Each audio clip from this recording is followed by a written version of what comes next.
আজকের রেসিপি হাঁসের ডিমে দো পেঁয়াজ। এর জন্য আমার লাগছে হাঁসের ডিম, কাঁচা লঙ্কা, পেঁয়াজ কুচি, আলু, থেতো করা রসুন, শুকনো লঙ্কা, গোটা জিরে, নুন, হলুদ, তেজপাতা, আদা, রসুন, পেঁয়াজ, লঙ্কা, জিরে, ধনে বাটা।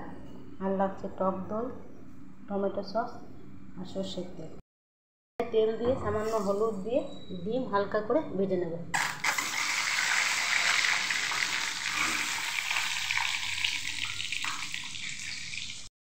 হয়ে গেছে, তুলে নিয়েছি।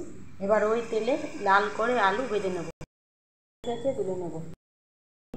শুকনো লঙ্কা, তেজপাতা আর গোটা জিরে ফোড়ন দিয়ে দিলাম।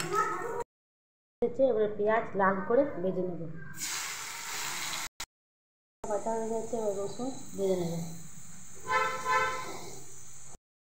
লাল করে ভাজা হয়ে গেছে, এবার বেটে রাখা মশলা দিয়ে দেব। ভালো করে কষে নেব।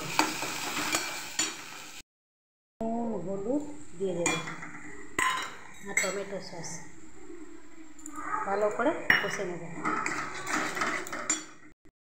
হয়ে গেছে, তেল বেরিয়ে গেছে। এবার ডিম আর ভেজে রাখা আলু দিয়ে দিলাম। এবার ভালো করে কষে নেব।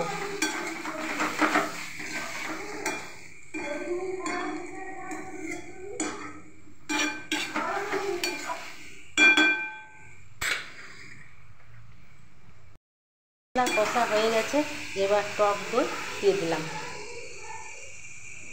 ভালো করে কষে নেব।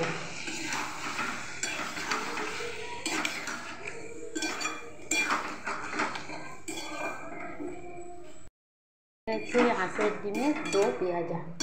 এবার নামিয়ে নেব। রেডি।